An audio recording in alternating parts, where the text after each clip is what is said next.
I'd like to welcome everyone. I'm Dr. William Lester, coming to you as always from the studio of Blackwater Media in the great city of Atlanta.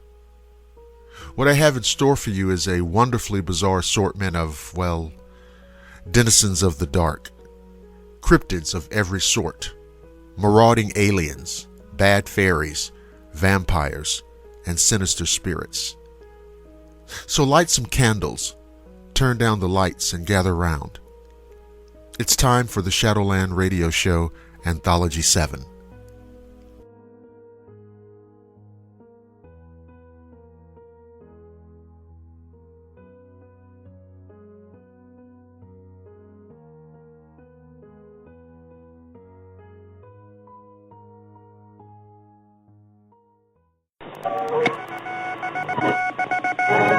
Headline edition, July 8, 1947. The Army Air Forces has announced that a flying disc has been found and is now in the possession of the Army. Army officers say the missile found...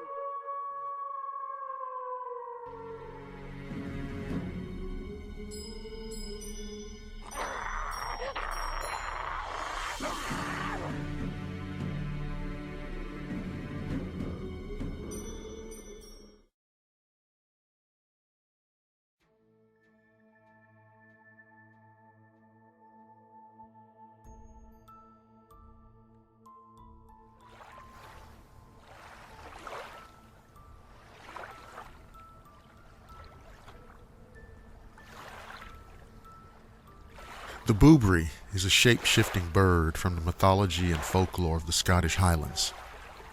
Rather than using its wings to fly, it more commonly uses them to swim through the lakes and wells where it hunts. Well known as a mimic, the boobry will often imitate the cries of an injured baby animal, grabbing and drowning any adult animal curious enough to come close and investigate. The creature prefers cattle and sheep, but will also eat others if needed. The boobry also has the ability to shapeshift into a horse and walk on water in this form, and it can also turn into an insect to suck out the blood from horses. There are stories of hunters who have sworn that they have seen a water horse, another mythical creature of Scottish folklore, but upon closer inspection of the tracks left behind, they see the distinctive antler-shaped tracks unique to the boobry. According to eyewitnesses, the boobry has a long white neck, wide wingspan, long beak, short legs, massive partially webbed feet, and a cry that sounds like a bull. The boobry is generally malevolent and has the ability to materialize in the form of various mythical creatures. It commonly preys on animals being transported on ships, preferably calves, but will also happily eat lambs and sheep, carrying its prey away to the deepest water before consuming it. It is also extremely fond of otters, which it consumes in large quantities. Its favorite manifestation is of a bird resembling a gigantic great northern diver, a cormorant, but with white markings. According to the folklorist Campbell of Islay, it is larger than 17 of the biggest eagles put together. An imprint of a boobry's foot left in some lakeside mud equaled the span of a large, wide-spreading pair of red deer's horns. It bellows loudly, sounding more like a raging demon than a bird. Although sea lochs are the boobry's natural home, they will shelter on land in overgrown heather. As stated before, the creature can also manifest as a water horse. In this form, it is able to gallop across the surface of lochs, the beating noise of the creature's hooves on the water the same as if it were galloping on solid ground.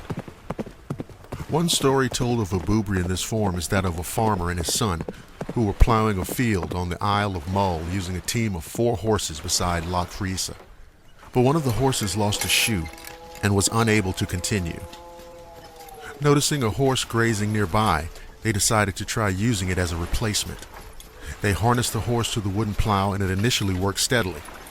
However, when they reached an area close to the loch, it became restless, and the farmer gently used a whip to encourage the animal to continue. It reacted by immediately transforming into a gigantic boobry, giving out a loud bellow and diving into the loch, pulling the plow and the other 3 horses with it. The frightened farmer and his son watched as the creature swam to the center of the loch, then dived underwater, taking the other horses and plow. 7 hours later, there was still no sign of the 3 horses. Yet another manifestation is that of a bull. Campbell of Islay recorded a story of a man named Eachin who discovered a colossal black bull writhing in pain and possibly close to death at the side of Loch Nandobran on the west coast of Argyll. Some months later, Femi, Eachin's girlfriend, was occasionally disturbed by elusive shadows she sensed on the loch, which made her think of Murdoch, her former lover. One evening, while staying in a small dwelling near the loch, she sat dreaming of Eachin when she sensed the flicker of a shadow behind her. It was Murdoch, who promptly overpowered her by enveloping her in a blanket and tying her hands. At that moment, a water bull came to Femi's rescue by knocking Murdoch to the ground. The bull then knelt down, allowing Femi to get on its back before transporting her at the speed of light back to the home of her mother. The bull disappeared, never to be seen again, but a voice was heard in the air calling out loudly. I was assisted by a young man, and I aided a maid in distress. Then after 300 years of bondage, relieved me quickly. The boobry can also, albeit infrequently, manifest in the form of a large insect that sucks the blood of horses, usually only at the height of summer, during August and September. Just when you thought things couldn't possibly get any stranger.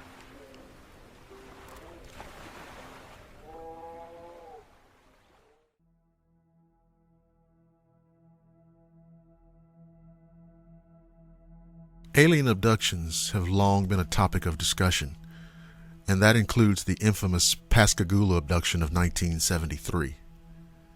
Despite all the years that have passed, the strange events that took place that night haven't become any less unsettling or baffling. On the night of October 11th, 1973, the coastal town of Pascagoula, Mississippi, became the site of one of the most interesting and unusual UFO abduction cases in history. The day started off just like any other for Charles Hickson, age 42, and Calvin Parker Jr., age 19. The men were co-workers at the nearby shipyard and planned to go fishing after work. At around 9 p.m., while fishing off the west bank of the Pascagoula River, Hickson and Parker's strange ordeal began. According to reports, the two men heard a buzzing noise and then noticed an unusual aircraft illuminated by a blue light. In later interviews, Hickson described the flying object in further detail, claiming it was the shape of a football and hovered a few feet above the ground. Suddenly, an entrance appeared on the aircraft, at which time 3 humanoid entities exited and floated to the ground towards Hickson and Parker. Later interviews indicate it was at this time that Parker passed out, leaving only Hickson to witness the frightening events that were to ensue. After being brought on board, Hickson claimed that he was taken to a room where a round, globe-like object floated around him, presumably performing some type of inspection. According to Hickson, the entire ordeal lasted about 20 minutes. Afterward, he was returned to his original fishing location, at which time he was reunited with Parker. Extremely shocked, frightened, and confused, the two men weren't sure if they should even tell anyone what happened. Eventually, Hickson and Parker contacted Kessler Air Force Base. However, they were told that the base no longer handled UFO sightings and were instructed to call the local sheriff's department. Hickson and Parker went to the Jackson County Sheriff's Department around 11 p.m. that night. Initially hesitant, Sheriff Fred Diamond noted the men were visibly shaken. The sheriff tested the men's authenticity by leaving them alone in the interrogation room, which was equipped with a hidden recording device. The sheriff hoped that if the men were lying, they would use the time alone to corroborate their story. However, the tape only captured the two discussing the unbelievable and horrifying events they had just experienced. Hickson passed away on September 9, 2011. In all that time, he maintained the validity of his experience and never changed one detail when recounting the events of that infamous night. In the years following the event, Calvin Parker said he changed jobs and relocated to other towns when people realized who he was. It was just something he didn't want to discuss. Calvin Parker died in 2023 at the age of 68.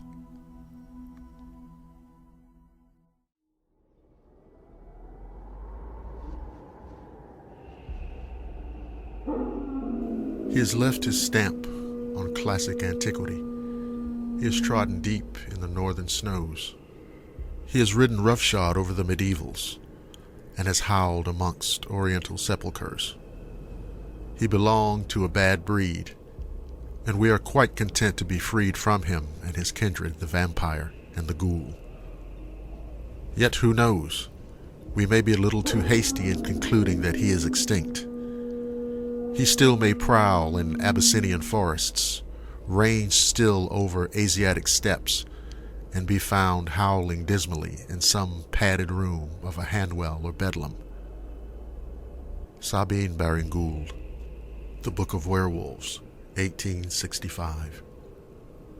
Flixton is a very small village about 5 miles south of Scarborough on the North Yorkshire coast in northern England.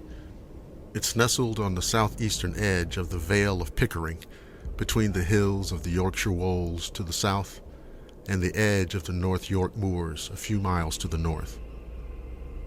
Today it's quite a bleak and desolate-looking landscape, elemental and rugged, with miles of swampy, open countryside. But long ago it was a dense forest with a large lake. It must have been quite a wild, remote spot in the 10th century, when the first known report of the Flixton werewolf tells of it terrorizing the local countryside.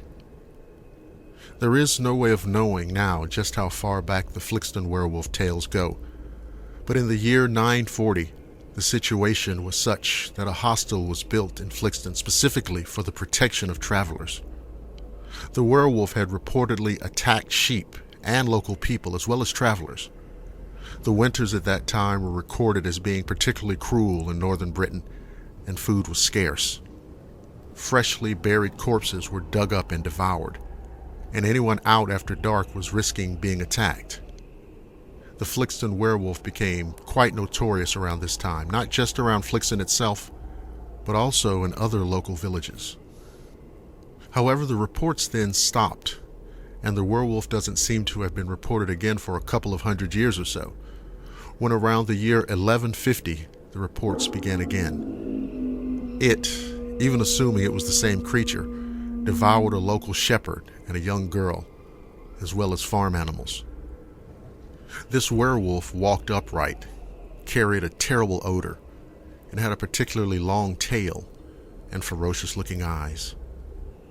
Then all seems to have gone quiet again for about 600 years. Maybe we should pause here for a moment and consider the idea of lycanthropy, the ability to become a wolf or werewolf, as either as an inherited genetic trait or something which is learned and passed down through the generations, in particular families or groups, rather than a single creature wandering around for hundreds of years. Shape-shifting is an incredibly ancient phenomenon, reported from all parts of the world in all time periods, even hinted at as far back as the Paleolithic in Europe, where cave paintings show the possible transformation of humans into animals. Either way, it's difficult to imagine that a single creature could survive over a period of at least 1,000 years. One particularly interesting twist to the legend is that it is believed the werewolf was connected to a local magician who either used the creature for his own ends or was actually a shapeshifter himself, taking on the form of a wolf at will. Anyway, sometime around 1800, a carriage traveling to York was attacked just outside Flixton by a huge wolf-like creature who first attacked the driver and then the occupants of the carriage. One of the travelers reportedly shot the creature, but apparently he didn't use silver bullets because the creature was unharmed. It has to be remembered that wolves had been pretty well eradicated from that area by that time. And anyway, a solitary wolf would have been pretty desperate to attack a carriage full of people. Moving ahead to the 20th century, starting in the 1970s, a local report said that a truck was attacked when a huge wolf-like creature jumped on the front and tried to bash its way through the windshield. Moving further forward in time to 2016, a story that may be relevant was widely reported in the media about a creature which was seen several times near Beverly, which lies just over the Yorkshire Wolds about 25 miles to the south of Flixton. There were at least 7 sightings reported over a short period of time of a creature described as half man and half dog, which stood upright on its hind legs, then dropped down and ran on all fours before jumping 30 feet over the Barmston drainage canal. It was reported to be at least 8 feet tall and covered in shaggy hair. There is a local legend dating back centuries of a creature called Old Stinker, which is also tall, hairy, and had red eyes.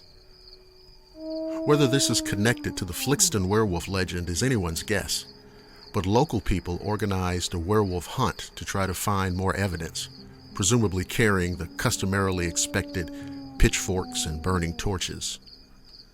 So the Flixton werewolf may be a flesh and blood creature, or local folklore, but whatever it is, it certainly hasn't gone away.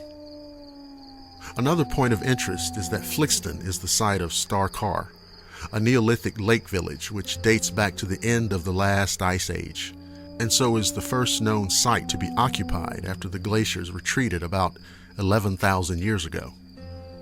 This gives the locale a very ancient history indeed, and is a perfect place for stories and legends to grow. And although the oldest reports of the werewolf at Flixton date back over 1,000 years, who knows whether people were telling tales of strange creatures there many thousands of years before that, way back in the mists of time.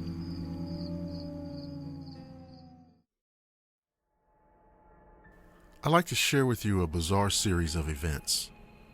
Events involving what I like to call amphibious anomalies that have shocked and terrified businessmen, farmers, and police officers, and remains one of the most intriguing cryptozoological mysteries in the United States. I refer to the intriguing case of the Loveland Frogmen. The story of these unique creatures begins in May of 1955 on a lonely stretch of road that runs along the Little Miami River in Clermont County, Ohio, just on the outskirts of a small town known as Loveland. At approximately 3:30 a.m., an unnamed businessman claimed to have witnessed 3 bipedal, quasi-reptilian entities congregating by the side of the road. The man pulled his car to the curb and observed these creatures for what he estimated to be about 3 minutes. During this time, he noticed that these strange beings stood between 3 and 4 feet tall, were covered with leathery skin, and had webbed hands and feet. Their most distinguishing characteristic, however, was their distinctly frog-like heads, which the man claimed bore deep wrinkles where hair should have been. Just as the man was about to steal away, one of the creatures suddenly held what the witness could only describe as a wand above his head. The anonymous source further claimed that sparks spewed out of the end of this device. Needless to say, he left post-haste. Thus begins the bizarre legend of the Loveland Frogmen. Now, this tale would be fascinating enough if it ended there, but the 2 most significant encounters in the case, and indeed 2 of the most significant encounters in the annals of cryptozoology, were yet to come. At about 1 a.m. on March 3, 1972, nearly 17 years after the first report, a police officer who understandably chose to remain anonymous was traveling along Riverside Road heading towards Loveland when he saw something that would forever change his life.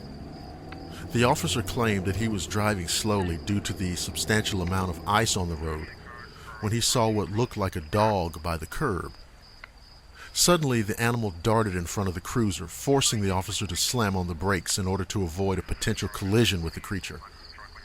Once the police cruiser came to a halt, its headlights fell upon the prone animal. At this point, the officer described something that seems literally too bizarre to be true. In the span of seconds, this crouched, frog-like creature stood on 2 legs, stared back at the policeman, then scrambled over the guardrail and scurried down the embankment, finally disappearing into the Little Miami River. The officer in question described the creature as being 3 to 4 feet tall and weighing approximately 50 to 75 pounds. He also claimed that its skin had a leathery texture and that the animal's features resembled those of a frog or lizard. Another officer investigated the scene later that evening. He saw no sign of the creature, but reported that there were distinct scratch marks on the guardrail where the animal purportedly crossed. The next sighting occurred 2 weeks later when police officer Mark Matthews had an encounter of his own. According to Matthews' report, he was driving into Loveland and he spotted what he believed to be an injured animal lying on the pavement. Matthews climbed out of his cruiser with the intention of removing the carcass from the already ice-slicked road when the creature abruptly lurched upwards into a crouched position. Taken aback by the frogman's appearance and actions, Matthews unholstered his revolver and took a shot at the creature, which then proceeded to hobble over the side of the road and step over the guardrail, all while keeping a watchful eye on the officer. Matthews' frogman matched the first officer's description down to the last detail, with the exception of a tail, which was absent in earlier reports. In the years which have followed these events, Officer Matthews has reneged somewhat on this tale. He now claims that the animal in question was nothing more than a large reptile, which likely escaped from its owner. He further insists that the only reason he shot at the creature was to help confirm a fellow officer's story, a story which was of course being met with predictable skepticism by their superiors. Whether or not Matthews' change of heart was inspired by ridicule or the fading memory of an event from which he was 30 years removed, the fact remains that his own testimony contradicts his later retraction. Later that same year, an anonymous farmer reported sighting 4 bizarre creatures while inspecting his fields, which were located adjacent to the Little Miami River. The farmer claimed that the eyes of the frogmen were large and circular. Their skin was a pale greenish gray, and perhaps most disturbingly, that their mouths were wide and filled with sharp teeth. Thankfully, instead of attacking the poor man, the creatures stayed true to form and made their escape back into the river, from where they have yet to be seen again. Arguably, the most intriguing aspect of this case is the apparent use of a technological device, the sparkling wand, in the earliest reported encounter with these creatures. It has led some investigators to suggest that these creatures may not just be anomalous animals, but intelligent beings, possibly from out of this world.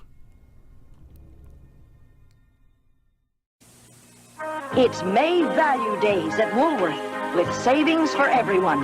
There are lots of summer values. Great buys like women's brightly colored t-shirts in the latest styles. Now 2 for just $9. Save $4 on men's Woolworth Sprinter jogging shoes, just $13.97. And save $3 on boys' Sprinters, just $13.97. Get your every day store for value, 'cause at Woolworth your dollar goes far.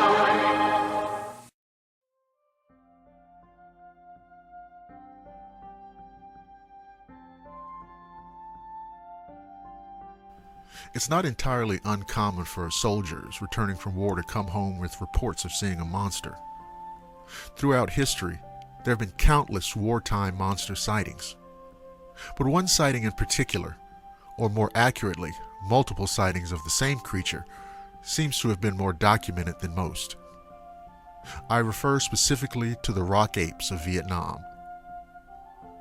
Rock ape is the name given to creatures allegedly spotted by multiple American soldiers during the Vietnam War. However, even prior to the war, stories floated around of jungle people. These jungle people were bipedal and ape-like, standing about 6 feet tall. They were stoutly built and very muscular, but had protruding stomachs. Like many unknown ape-like creatures, they were also covered in hair, either brown or black, with the exception of their knees, the soles of their feet and hands, and their faces, which were all hairless. The jungle people tended to live in more isolated, remote areas of the jungle, keeping to themselves.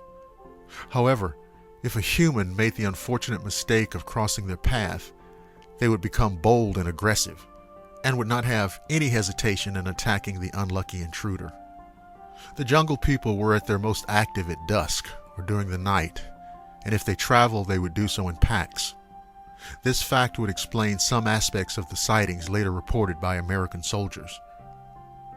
The most prominent accounts of rock apes were published in Craig P.J. Jorgensen's book, Very Crazy GI, Strange but True Stories of the Vietnam War. One such story from this book tells the account of a unit of 6 men from the 101st Airborne Division. This particular unit was taking a rest when the trees about 15 yards uphill from them suddenly began to shake violently. Naturally, given their environment, the soldiers assumed the shaking was caused by the enemy and that they needed to immediately prepare to be under attack.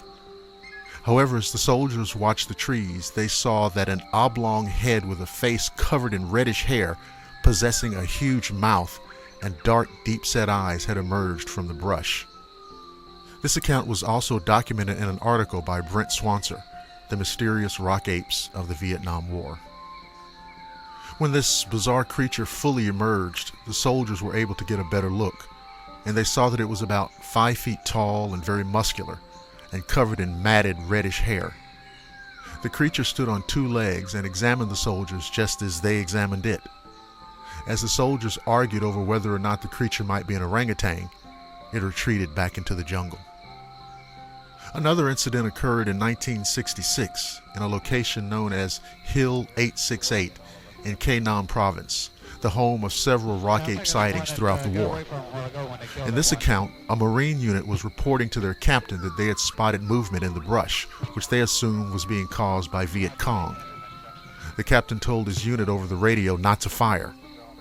Not long after, the unit reported back that rather than Viet Cong, they were being surrounded by hairy bipedal humanoid creatures. The captain told the unit that rather than firing on the creatures, they should instead throw rocks. However, this backfired as the creatures began throwing the rocks back at them. At this point, the Marines guessed there were hundreds of these creatures, far too overwhelming an amount to stick with their current plan. The Marines were told to change tactics and use their bayonets to fight the creatures. Soon after the order was given, the captain heard over the radio what sounded to him like an epic battle. Afterward, men were sent out to investigate. The location was covered with injured, but not dead, Marines, as might be expected, but also allegedly the bodies of several rock apes. This became known as the Battle of Dong Din, though the only evidence of the event in the dead rock ape bodies littering the battlefield seemed to be the eyewitness accounts, as with most alleged cryptid sightings. Yet another account comes from an unnamed GI. This man gives a description of the rock ape he encountered, which, like the other accounts, was recorded in Jorgensen's book. The GI described it as having an oblong head framed with a hair-covered face. Dark, deep-set eyes lay beneath a prominent brow, and they did nothing to complement the heavy jowls and angry mouth.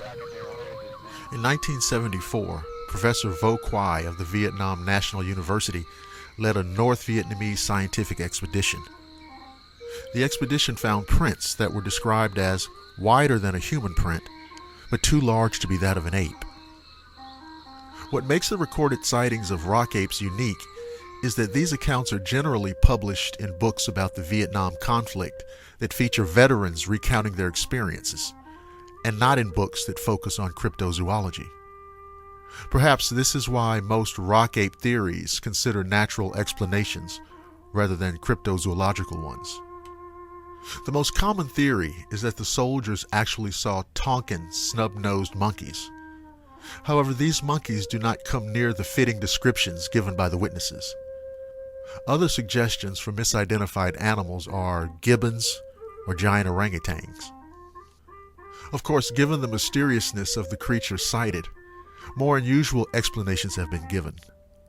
Some have suggested that rock apes could be a surviving population of hominids, or early ancestors of humans, or even a surviving population of Gigantopithecus. Others have suggested that they are an undiscovered species of primate. And finally, given the place and time in which the sightings happened, It's probably not surprising that some have speculated the soldiers who experienced the encounters might have been under the influence of LSD. Frankly, I find this the least credible explanation of all. So, what are the rock apes of Vietnam?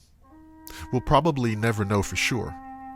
For now, much like with Bigfoot and other bipedal ape-like cryptids, all we really have to go on is the accounts of the returning soldiers and a handful of footprint casts.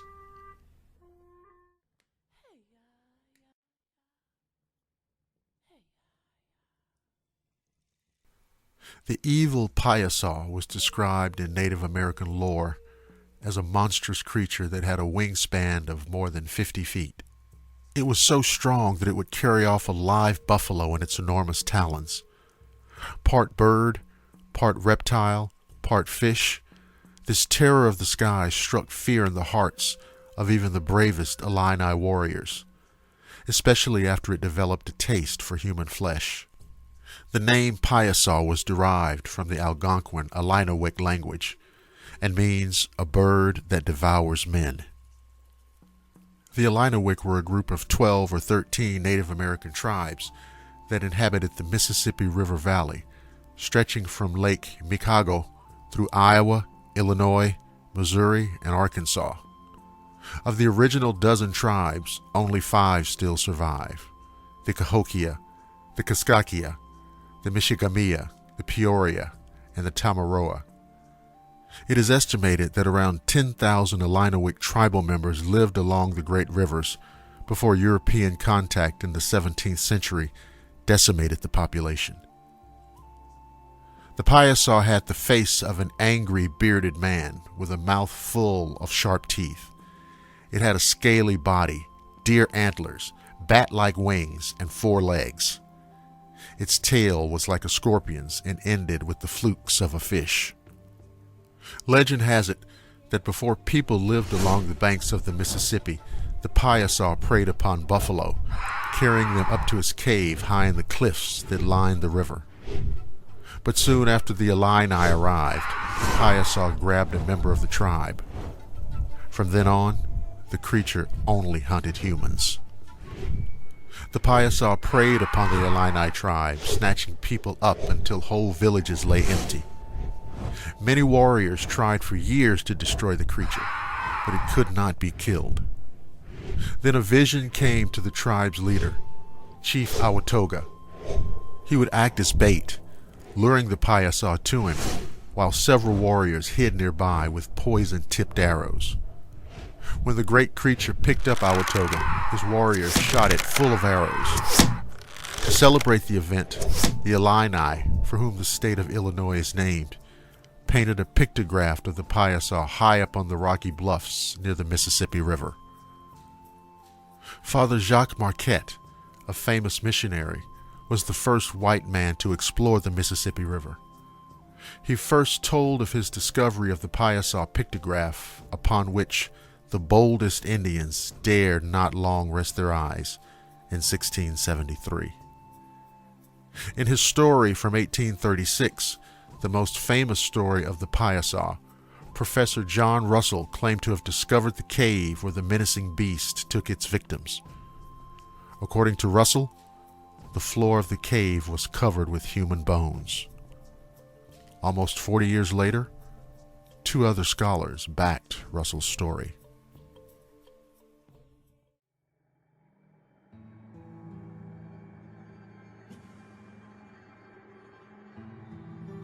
The Cornish owlman, sometimes referred to simply as Owlman, is one of the stranger and lesser-known cryptids.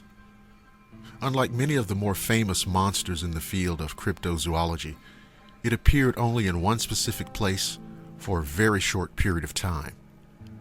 There's no body of folklore surrounding it, and there have been very few recent sightings.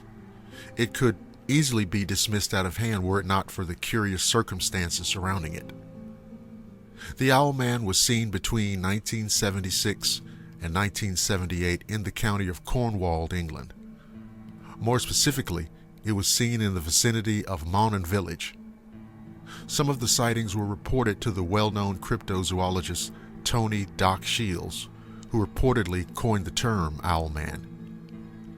The first sighting took place on April 17, 1976, and was reported by two girls, June and Vicky Melling. They reportedly saw a large feathered birdman hovering over the Monon Church on Margar's Mile. The sighting left the two girls so frightened that the family cut short its holiday. Similar sightings were reported over the next 2 years, and a picture of the Owlman emerged. A partially feathered, man-sized owl with pointed ears and clawed feet. It was a silvery gray color with slanting red eyes. There were several sightings of the Owlman during that 2-year stretch, all in the vicinity of Monon Church, after which it seems to have disappeared. There have been 1 or 2 reports since, but not many. What makes the Cornish Owlman story so interesting is that it didn't take place in isolation. The sightings happened at a time when many weird things were going on in the area. During the spring of 1976, the weather in Cornwall went through extreme shifts between unusual heat waves and cold snaps. Animals behaved strangely. There were reports of packs of dogs, cats, and birds terrorizing people. In addition, there was an upsurge in UFO reports. Add to all of this the fact that Monon Church is reportedly situated on a ley line, and the whole thing becomes worthy of investigation. Something weird was happening in the area at the time. The unusual goings-on in Cornwall at the time can be connected to the Owlman story in many possible ways. To a skeptic, of course, it suggests a possible wave of mass hysteria. You know how this story goes. After the first sighting was reported, the prevailing atmosphere of weirdness could have induced others to believe that they saw something similar. Another possibility is that there really was something strange in the region at the time, possibly some form of freak earth energy or other power. This could possibly be connected with the unusual weather and animal behavior. If this were the case, then even if the Owlman sightings were hallucinations, they would remain interesting as another symptom of whatever was really going on at the time. Of course, the irresistible connection is with the local UFO flap. Is it at all possible that the Owlman was actually an alien visitor passing through? Or possibly an alien pet that somehow escaped? It is seductive, isn't it? As a footnote, it's interesting to compare the Cornish Owlman with the West Virginia Mothman first sighted a decade earlier. I don't know the answer any more than anyone else. But what if the answer is simple? Maybe the Cornish Owlman was just another monster, another weird cryptid denizen of a bizarre menagerie.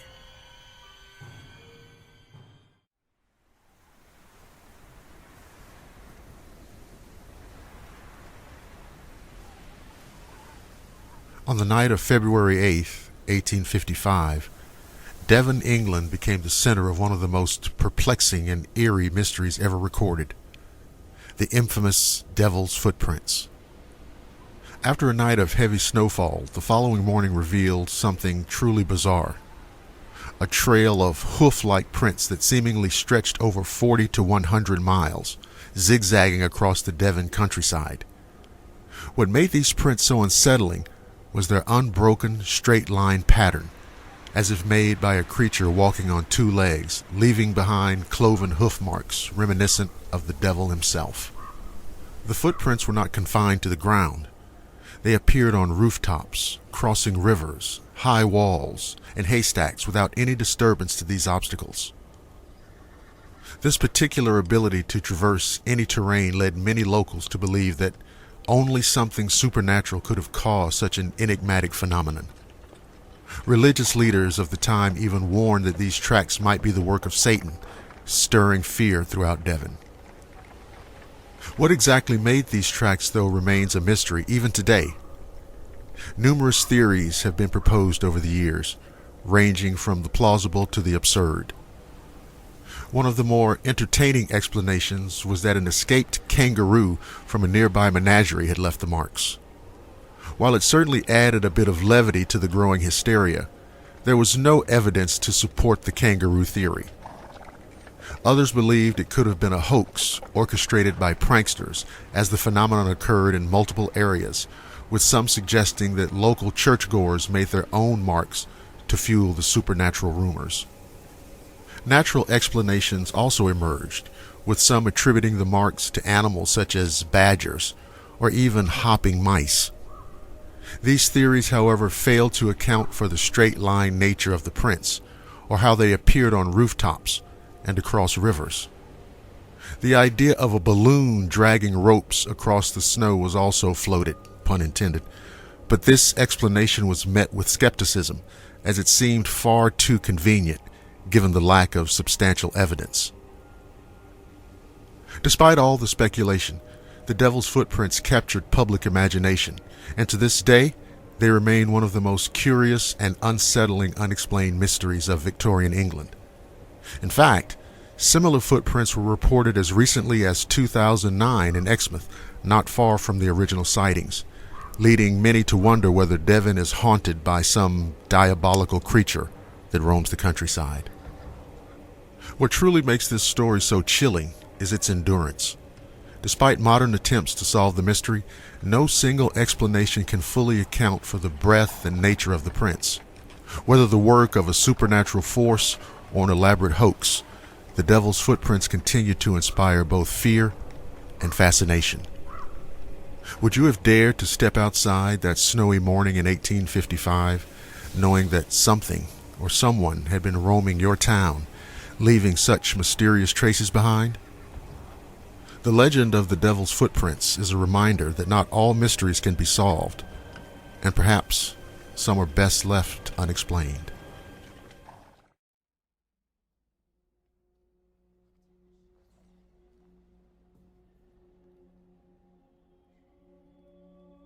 One of the most interesting accounts of a sea serpent is that of the HMS Daedalus in 1848. When sailing in the South Atlantic some 300 miles from the coast of present-day Namibia, officers and crew aboard the ship saw what they described as an enormous serpent swimming with its head 4 feet above the water and roughly another 60 feet of the creature extending back into the sea. Captain McQuaho also said that the creature passed rapidly, but so close under our lee quarter that had it been a man of my acquaintance, I should have easily recognized his features with the naked eye. According to 7 members of the crew, it remained in view for around 20 minutes. Lieutenant E.A. Drummond recorded the events in his diary the day he observed them, and also made sketches of what he saw. What makes this sighting so unusual is the length of the observation, the number of witnesses, and that several Royal Navy officers were among that number. 3 professional drawings of the creature based on the captain's account were later published. Sketches made by Lieutenant Drummond finally turned up in 1977. The captain and the lieutenant agreed reasonably closely on what they observed. Here are the actual details from Lieutenant Drummond's diary.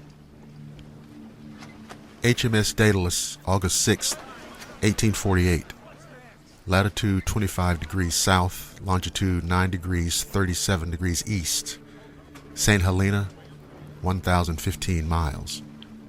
In the 4 to 6 watch, at about 5 o'clock, we observed a most remarkable fish on our lee quarter, crossing the stern in a southwesterly direction. The appearance of his head, which, with the back fin, was the only portion of the animal visible, and was long and pointed, and flattened at the top, perhaps 10 feet in length, the upper jaw projecting considerably. The fin was perhaps 20 feet in the rear of the head, and visible occasionally. The captain also asserted that he saw the tail or another fin about the same distance behind it. The upper part of the head and shoulders appeared of a dark brown color, and beneath the underjaw a brownish white.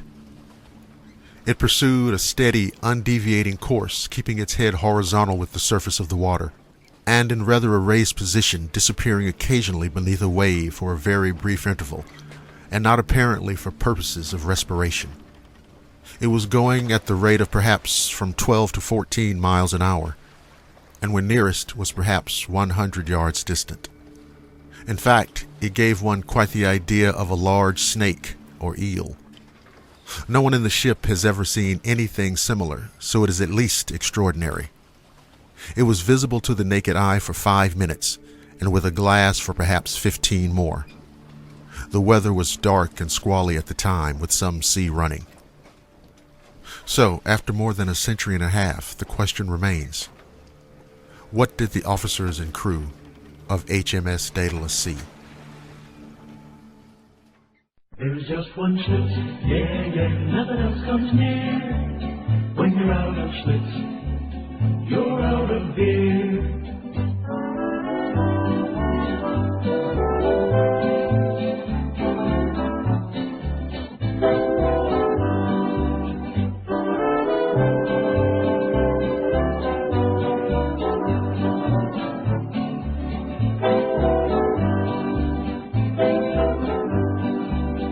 If you like it light with a big taste too, there's only one brew that will do. When you're out of Schlitz, you're out of beer.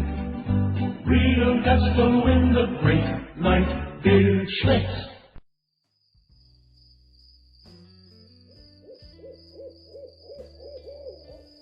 In the sweltering summer of 1969, as the world fixated on the Apollo moon landing, residents near Lake Worth, Texas encountered a terrestrial enigma that would etch itself into local folklore: the Lake Worth monster.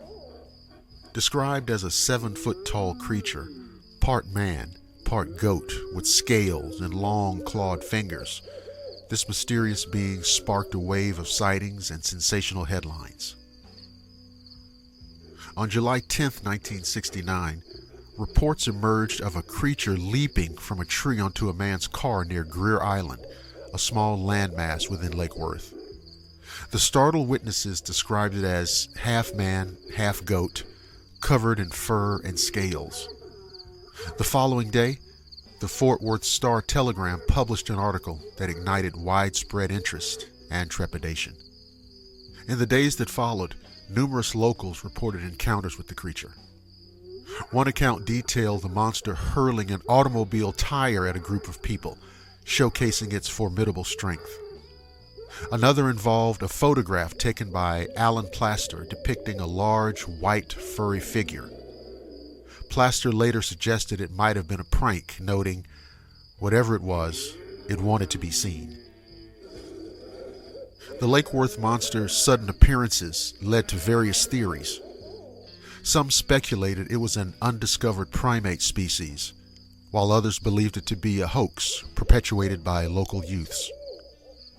In 2005, an anonymous letter to a local newspaper claimed responsibility for the tire-throwing incident, describing it as a prank involving a tinfoil mask.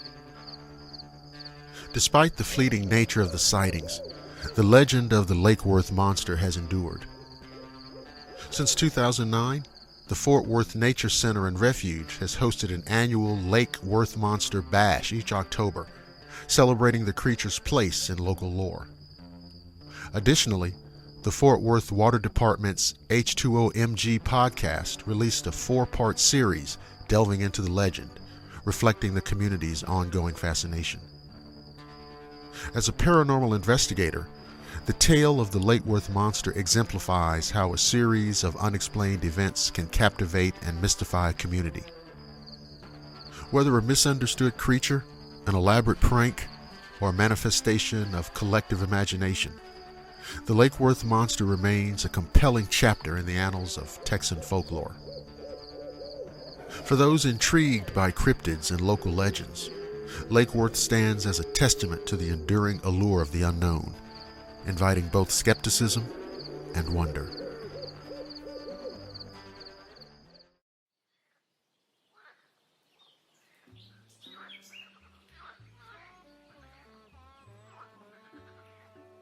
Imagine you're navigating the dense, humid swamps of Florida.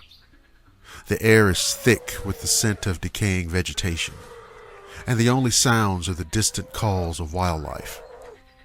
Suddenly, an overpowering stench assaults your senses, a nauseating blend of rotten eggs and skunk spray. Through the mist, a towering, hairy figure moves swiftly among the cypress trees. You've just encountered Florida's elusive cryptid, the skunk ape. The skunk ape, often referred to as Florida's Bigfoot, is described as a bipedal creature standing between 5 to 7 feet tall and covered in mottled reddish-brown hair. Its most distinguishing feature is the foul odor that accompanies it, likened to a mix of wet dog, skunk, and rotting eggs. This pungent smell has led to its evocative name. The creature is said to inhabit the swamps and forests of the southeastern United States, with the Florida Everglades being its primary domain. Reports of the skunk ape date back to the early 19th century. In 1818, local newspapers from what is now Apalachicola, Florida, recounted tales of a man-sized monkey raiding food stores and stalking fishermen along the shore. Indigenous Seminole and Miccosukee tribes also speak of a foul-smelling, powerful creature known as Este Kapkaki, translating to furry tall man or hairy giant. The mid-20th century saw a surge in sightings. In 1942, a man in Suwannee County reported a creature rushing out from the brush, grabbing onto his vehicle, and beating on the door for a half-mile before retreating. The 1950s through the 1970s were rife with encounters, particularly in Broward County, where multiple eyewitnesses reported nocturnal meetings with a 5 to 7 foot ape-like creature with dark red to black fur. These events were heavily covered in newspapers, both local and in other Florida cities such as Miami, and were some of the earliest instances popularizing the term skunk ape in the state lexicon. In 2000, the Sarasota County Sheriff's Office received 2 anonymous photographs depicting a large, hairy, ape-like creature. The author of the letter claimed to be an elderly woman who reported the creature had been stealing apples from her back porch near I-75, and upon surprising it with a camera, she was afraid it was an escaped orangutan that might harm her family. The scrutinized photos, dubbed the Mayaka skunk ape, remain a polarizing topic, with debates over their authenticity ongoing. While tales of the skunk ape are captivating, many skeptics attribute sightings to misidentified wildlife, particularly the Florida black bear, possibly suffering from mange. The United States National Park Service considers the skunk ape to be a hoax, and no concrete evidence, such as DNA or skeletal remains, has been found to substantiate its existence. That being said, the volume of information gathered on sightings and encounters over the years is more than compelling. Despite the lack of scientific validation, the skunk ape has become an integral part of Florida's cultural tapestry. It features in local legends, stories, and even children's books. Merchandise bearing its image is popular among tourists, and the skunk ape research headquarters in Okeechobee serves as a museum dedicated to the creature. Festivals and events celebrating the skunk ape are held annually in some Florida towns, highlighting its significance in local folklore. Sightings continue into the present day with reports from various counties across Florida. In 2021, there were reported sightings in Martin and Citrus counties. Dave Sheely, founder of the Skunk Ape Research Headquarters, insists the creature's existence has never been disproven, referencing a viral video he took in 2000. He suggests areas near the I-4 and I-95 intersection as hotspots for skunk ape activity. The legend of the skunk ape straddles the line between myth and reality, captivating the imaginations of locals and visitors alike. Whether a misidentified animal, a clever hoax, or an undiscovered species, the skunk ape remains a mysterious and enduring figure in Florida's folklore. As a paranormal investigator, writer, and anthropologist, I find that such legends, regardless of their veracity, offer a fascinating glimpse into the cultural psyche and the human penchant for mystery. And then there is always the potential for a groundbreaking discovery.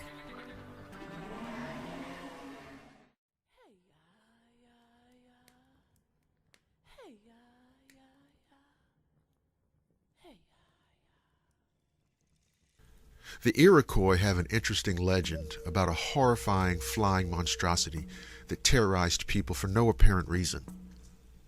This was no ordinary head of a normal person. The head was huge, about 4 times larger than the size of a man. This bodiless creature had great wings protruding from its cheeks. Lurking in the forest, the monster was coated in thick black hair, and its mouth was filled with fangs. It ate everything that was alive, including humans. What's interesting and slightly unusual about this Native American monster is that it seems to have vanished into thin air. The flying head was seen by many, but then it simply disappeared, and no one knows what happened to it. Legends say that one day a man spotted the flying head soaring through the treetops. It seemed to be nothing more than a shadow, but it was glowing brightly. He hurried back to the village and told everyone to leave as fast as they could. Everyone left except for a woman who stayed there with her baby. The woman sat beside the hearth and built the fire up to a great blaze, then heated some stones to a red-hot glow. Suddenly the flying head appeared, its horrible mouth slavering as it looked into the longhouse from the far end. Not giving any sign that she noticed it, the young woman began to pretend she was eating a meal. She picked up the red-hot rocks with a forked stick and pretended to put them in her mouth. With each, quote, bite, she said how good it tasted and what a wonderful meal it was. The monster watched, growing hungrier and hungrier, his horrid mouth drooling until he could take it no longer. He stuck his head far into the longhouse and swallowed the entire heap of burning rocks. A horrible scream pierced the night, and another, and the monster frantically beat its wings and flew off into the dark, screaming in agony and rage. The evil creature screamed so loud that the trees he flew past all trembled. People that were scattered here and there in the forest fell to the ground, covering their ears. The monster kept screaming as he flew farther and farther away from the longhouse, until his screams could no longer be heard, and the people rose up from the ground and went home, finally safe. According to both Iroquois and Wyandot mythology, flying heads are ravenous spirits that are cursed with an insatiable hunger. Sometimes flying heads are also associated with whirlwinds. The origin of the flying head remains a mystery. Some think the head belongs to a murder victim. According to other Native American beliefs, the human is transformed into a flying head after committing an act of cannibalism.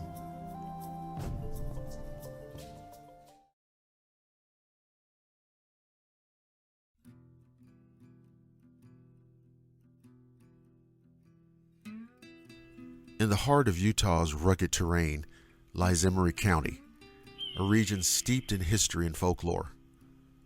Among its many tales, one stands out: the legend of the demon of Emery County. This enigmatic entity has both intrigued and unsettled locals and visitors alike, weaving a narrative that blurs the lines between reality and the supernatural. Emery County, established in 1880 and named after territorial governor George W. Emery, is characterized by its vast landscapes, including the San Rafael Swell and numerous ghost towns that whisper stories of the past. The legend of the demon of Emery County is not as widely documented as other regional myths, such as the Bear Lake Monster or tales of skinwalkers. However, local lore speaks of a malevolent presence that has haunted the area for generations. Descriptions of the demon vary, but common threads include a shadowy figure with piercing eyes that instills an overwhelming sense of dread in those who encounter it. Some accounts suggest it is a restless spirit from the county's early settler days, while others believe it to be a manifestation of the hardships and tragedies that befell the region's inhabitants. Emery County's history is marked by the rise and fall of mining towns, with several now standing as ghost towns, silent monuments to a bygone era. These abandoned settlements, such as Moreland and Victor, contribute to the eerie atmosphere that pervades the area. It's within these desolate locales that sightings of the demon are most frequently reported. Witnesses often recount unexplained phenomena, disembodied whispers, sudden drops in temperature, and the unsettling feeling of being watched. Skeptics might attribute these experiences to the natural sounds and sensations of deserted places. But for those who have felt the demon's presence, the fear is undeniably real. The landscape of Emery County itself seems to play a role in the legend. The San Rafael Swell, with its labyrinthine canyons and rugged terrain, has long been a place of mystery. Native American tribes, such as the Fremont people, left behind petroglyphs and pictographs in areas like Buckhorn Wash and Temple Mountain Wash, hinting at a deep spiritual connection to the land. Some speculate that the demon could be linked to these ancient cultures, perhaps as a guardian spirit or a manifestation of past rituals. While concrete evidence of the demon's existence remains elusive, the legend persists, passed down through generations as a cautionary tale or a topic of hushed conversation around campfires. Whether a product of overactive imaginations, a psychological response to the isolation of the area, or something more sinister, the demon of Emery County continues to captivate those who hear its story. For paranormal enthusiasts and investigators, Emery County offers a compelling destination. The combination of historical intrigue, abandoned settlements, and the pervasive legend of the demon creates an environment ripe for exploration. However, it's essential to approach such investigations with respect for the local communities and the histories they cherish. In the end, the demon of Emery County serves as a reminder of the power of folklore and the human tendency to seek explanations for the unknown. Whether the demon is a literal entity or a symbolic representation of the region's tumultuous past, its legend adds a rich layer to the tapestry of Emery County's cultural heritage. As with all tales of the supernatural, the truth may lie somewhere between the shadows and the light, waiting for those brave enough to seek it out.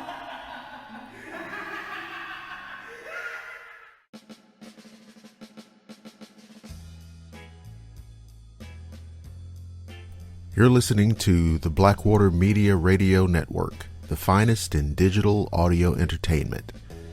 This is Blackwater Media coming to you from the great city of Atlanta.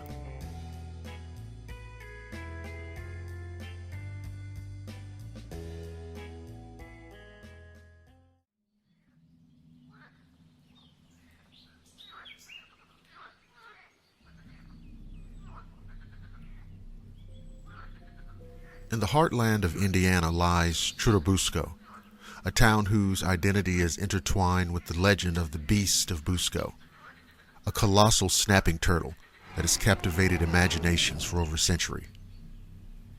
The tale begins in 1898, when farmer Oscar Falk reported seeing an enormous turtle in the 7-acre lake on his property near Churubusco. Descriptions liken the creature to the size of a dining room table, with estimates suggesting it weighed as much as 500 pounds. Despite Falk's account, the story faded into obscurity until it resurfaced in 1948. In July of that year, 2 local fishermen, Ora Blue and Charlie Wilson, claimed to have seen a massive turtle while fishing in Falk Lake, now owned by Gail Harris. Their reports reignited interest, leading Harris to organize efforts to capture the creature. Various methods were employed, including nets, traps, and even partially draining the lake, but the elusive turtle evaded all attempts. The search garnered national attention, drawing curious onlookers and media coverage. Despite the fervor, the Beast of Busco remained uncaptured, and the hunt was eventually called off. The legend left an indelible mark on Churubusco, earning it the nickname Turtle Town. Embracing its unique heritage, the town hosts the annual Turtle Days Festival every June, featuring parades, live music, and turtle races. The festival celebrates the enduring allure of the Beast of Busco and serves as a testament to the community's embrace of its folklore. While the Beast of Busco's existence remains unproven, some speculate that the sightings may have been of an exceptionally large alligator snapping turtle. These creatures, native to the region, can weigh over 200 pounds, though reports of individuals reaching the sizes described in the legend are rare. The Beast of Busco exemplifies how local legends can shape a community's identity and captivate the public imagination. Whether a case of mistaken identity or an undiscovered giant, the tale continues to be a cherished part of Indiana's folklore, reminding us of the mysteries that may lurk beneath the surface of our everyday surroundings.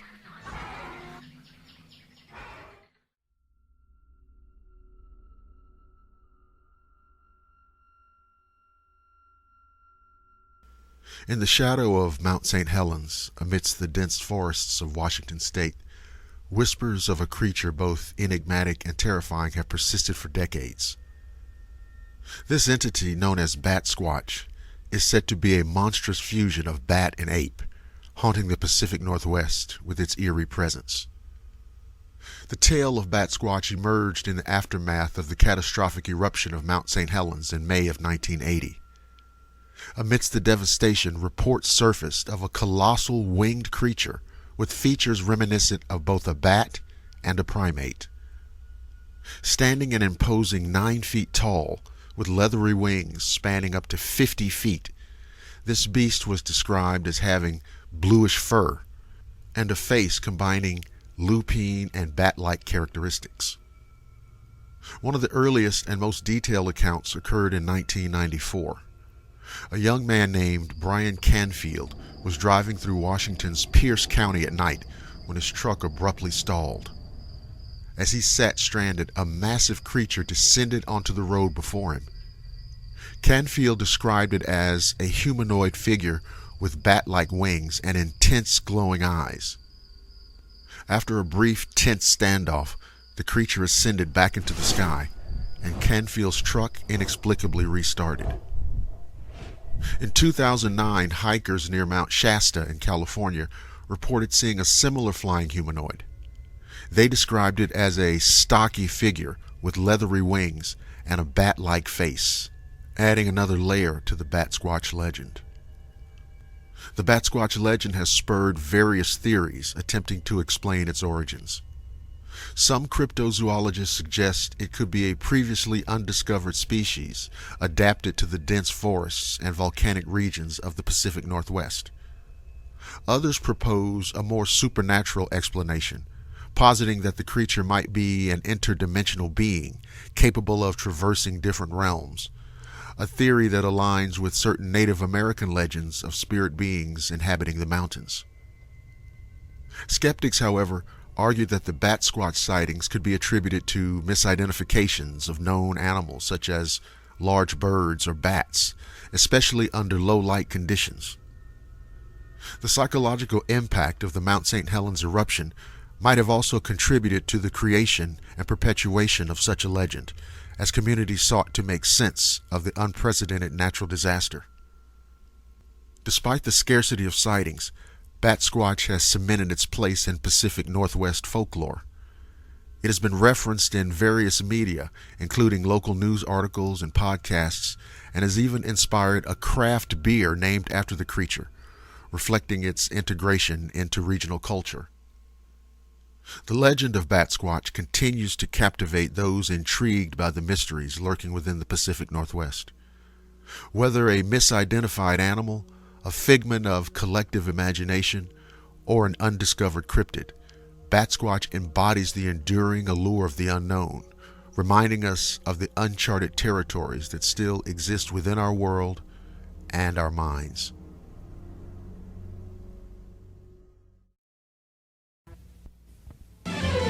America is on the go from Maine to the Grand Canyon with a portable radio as a travel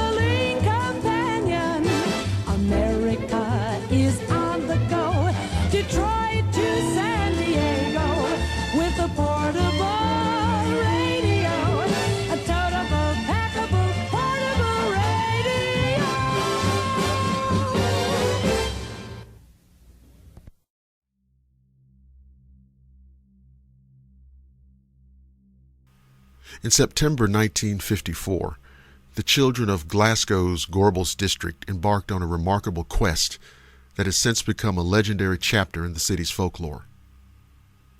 They were hunting a creature that had ignited their imaginations and stoked their fears: the Gorbals vampire.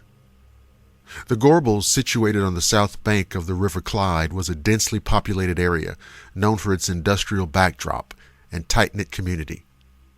Amid the post-war austerity, children often played in the streets, and notably in the southern necropolis, a vast cemetery that, despite its somber purpose, served as an unconventional playground.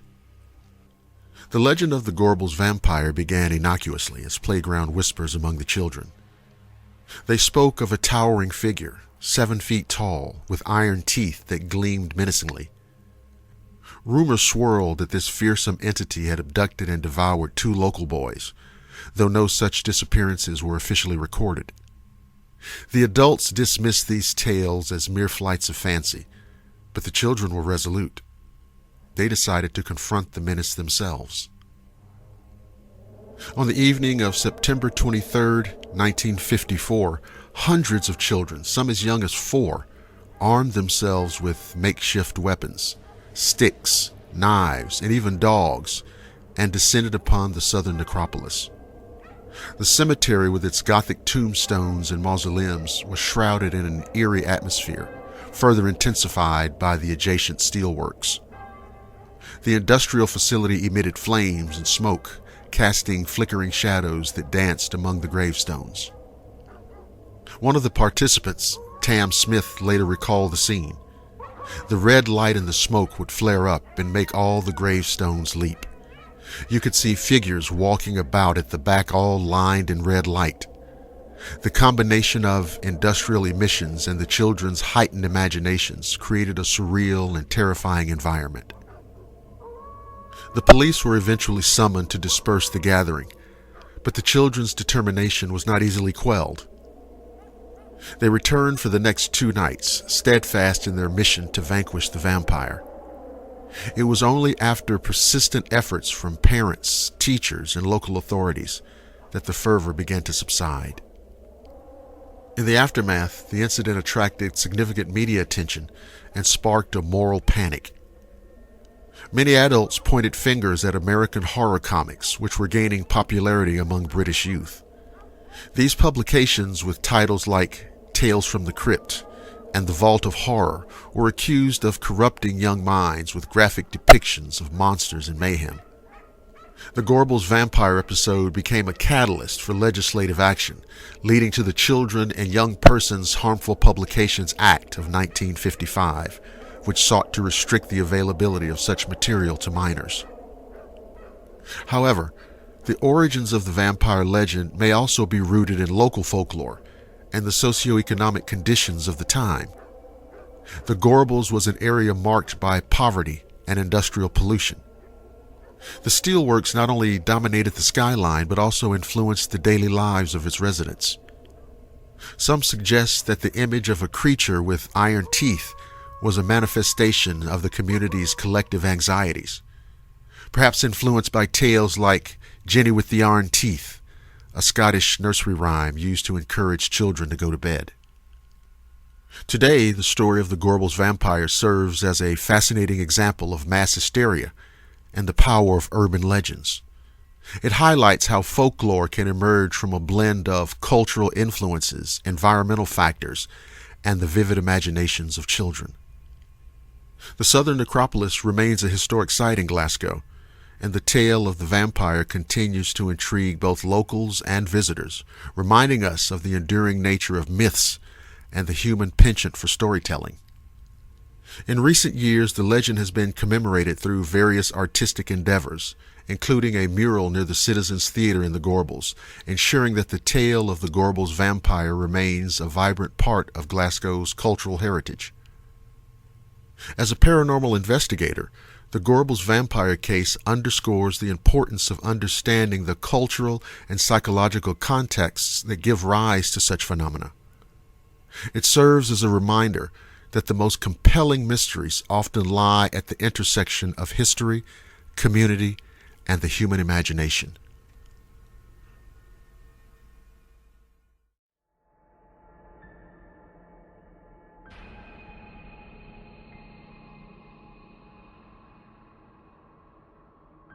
In the heart of North Carolina's high country lies the tranquil town of Valle Crucis, a name derived from the Latin Valley of the Cross, referencing the convergence of two streams that intersect at right angles in the valley center.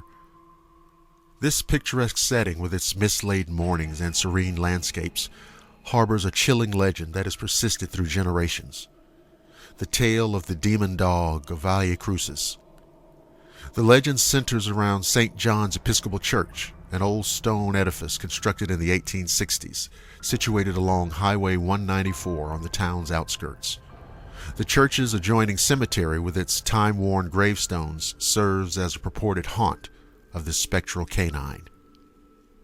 One of the most frequently recounted stories involves two young men, students from a nearby college, who were driving through Valle Crucis late one clear moonlit autumn night. As they approached the vicinity of St. John's Episcopal Church, a massive, shadowy figure leapt from behind a tombstone into the path of their vehicle. Startled, the driver swerved and brought the car to a halt on the roadside. Peering into the darkness, they discerned an enormous dog as large as a full-grown man, with bristling black fur and menacing yellow teeth. Most unnerving were its eyes, glowing with an eerie red light, not merely reflecting but emitting a sinister glow. As the beast began advancing toward them, fear seized the young men. The driver accelerated, navigating the winding mountain road at increasing speeds, 60, 70, and even 80 miles per hour. To their horror, the demon dog maintained the chase, and almost with no effort matched their pace and even drew nearer. It was only upon crossing a particular bridge, located just below the confluence of the streams forming a cross, that the pursuit ceased. The spectral hound vanished as abruptly as it appeared, leaving the men shaken and bewildered. They continued to boon, seeking refuge in a local diner, the only establishment open at that late hour, where they attempted to make sense of their harrowing encounter. This account is among several that contribute to the enduring legend of the demon dog of Valle Crucis. Other reports include sightings of a woman's apparition wandering the same cemetery, as well as unexplained sounds of gunshots and a weeping female, none of which have been conclusively linked to any known events. The tale of the demon dog shares similarities with various global legends of hellhounds, supernatural canines often associated with death or the underworld. In European folklore, such creatures are frequently depicted as guardians of the supernatural realm, their appearances considered omens of death. In the context of Valle Crucis, the demon dog has become an integral part of local folklore, embodying the region's rich tradition of storytelling. Whether regarded as a cautionary tale, a manifestation of collective fears, or a genuine supernatural phenomenon, the legend persists, captivating the imaginations of residents and visitors alike. For those intrigued by the paranormal, Valle Crucis offers a compelling destination. The serene beauty of the landscape, juxtaposed with its eerie legends, provides a unique experience, a reminder that even the most tranquil places may harbor secrets lurking just beyond the veil of the ordinary. As with all folklore, the legend of the demon dog of Valle Crucis serves to enrich the cultural tapestry of the region, offering insight into the fears, beliefs, and storytelling traditions of its people. Whether one views the tale with skepticism or wonder, it undeniably adds a layer of mystique to the already enchanting landscape of North Carolina's high country.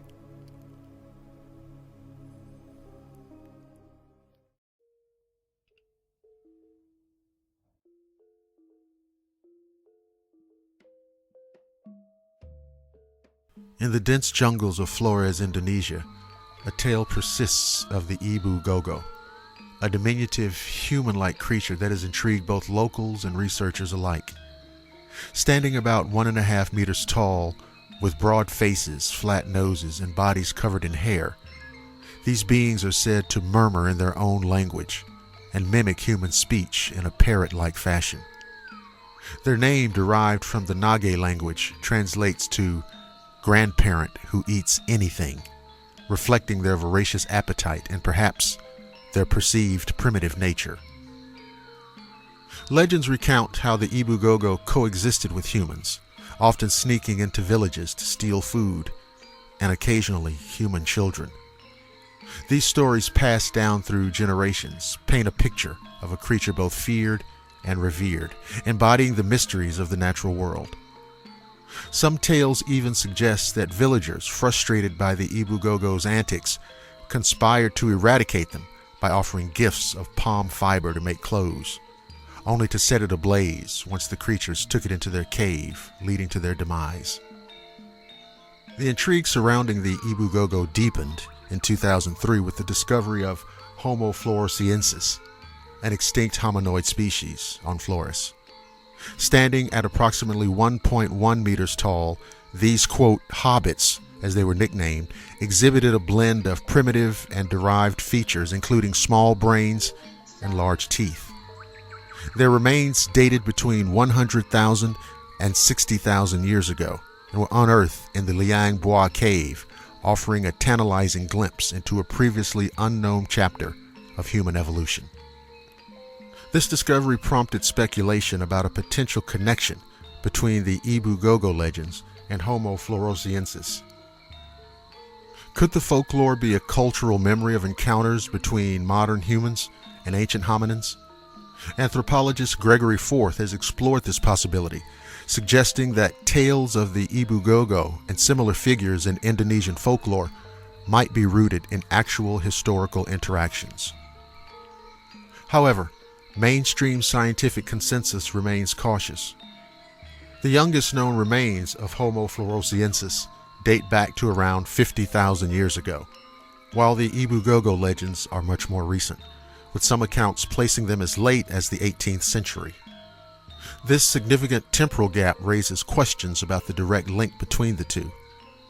Additionally, the lack of concrete evidence supporting the continued existence of Homo floresiensis into more recent times further complicates the narrative.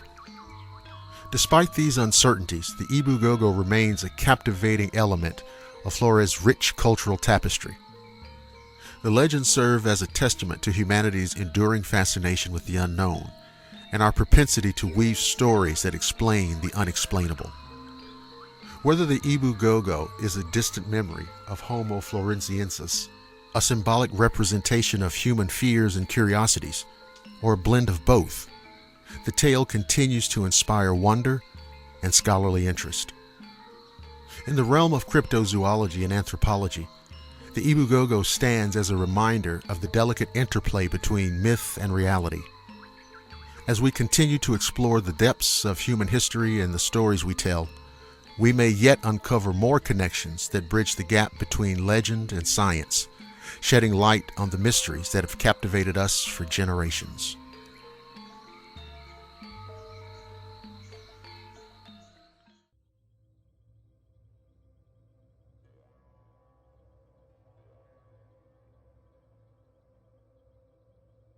In the sultry, shadowed streets of Algiers in New Orleans, a sinister figure once prowled, a being whose legend has slipped through the cracks of time, yet whose eerie tales still send shivers down the spine. This is the story of the Devil Man of Algiers, a spectral menace that haunted the 1930s, leaving a community in fear and wonder. It was September 1938 when whispers of the Devil Man began to circulate. Witnesses described the otherworldly figure: long black horns, eyes reminiscent of a chicken's, and ears as bright and wide as sunflower petals. This entity possessed the uncanny ability to vanish at will or transform into a baboon, tormenting unsuspecting women and wreaking havoc in homes and taverns. He introduced himself with a chilling moniker, the Devil Man. One of the earliest recorded encounters involved a couple returning home from an evening out. A stranger flagged them down, requesting a ride. The wife, unsettled by his appearance, urged her husband to decline. As they continued their journey, they encountered the same man multiple times, each instance more unnerving than the last. In a final terrifying moment, the stranger revealed his true form, morphing into a horned demon before their eyes. The couple sped away, leaving the sinister figure behind in the Louisiana darkness. As news of the Devil Man spread, Algiers was gripped by panic.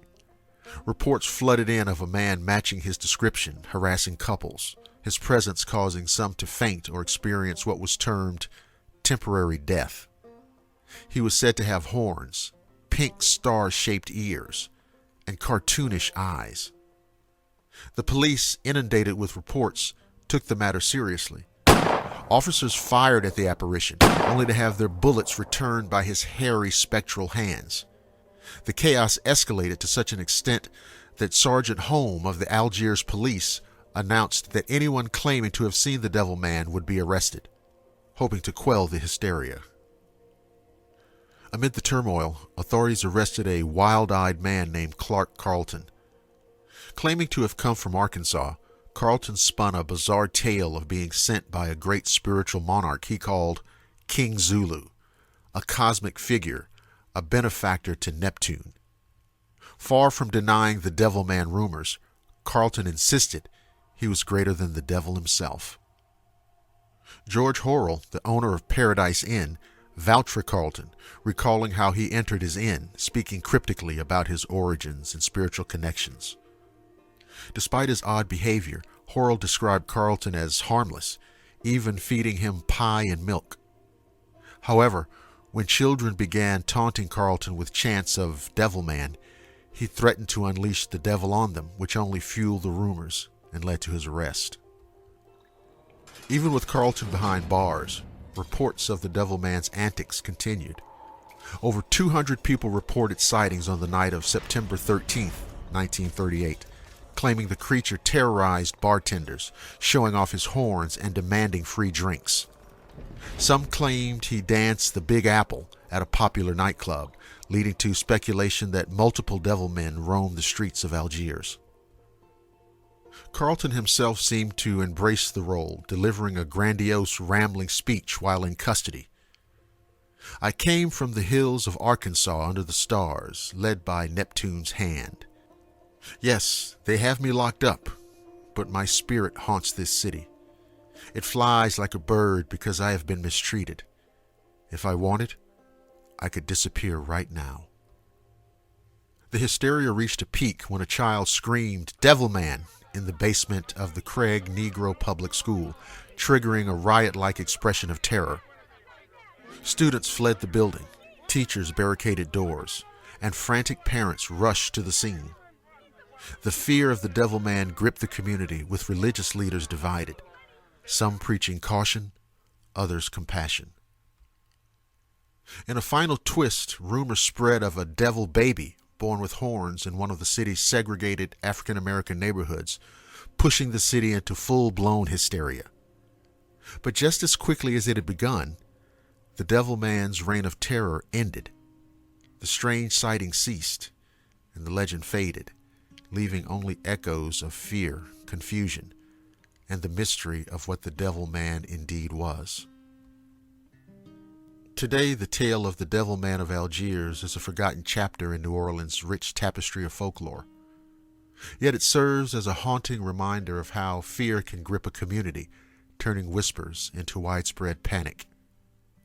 Whether the Devil Man was a supernatural entity, a man exploiting local superstitions, or a manifestation of collective anxiety, his story remains a chilling footnote in the annals of paranormal history.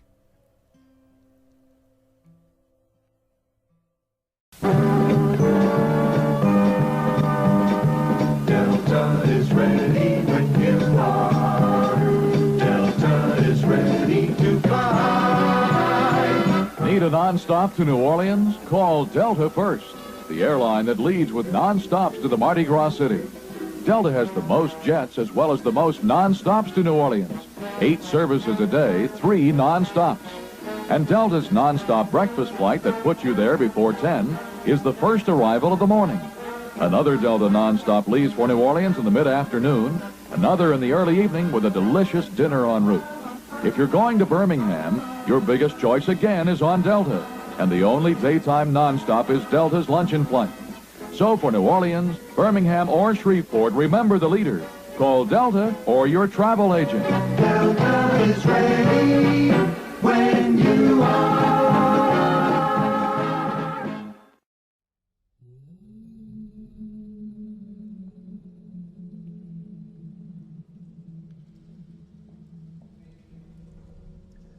In the annals of the supernatural, few tales intertwine the eerie and the tragic as hauntingly as the events that unfolded in the quaint town of Loudun, France during the 1630s.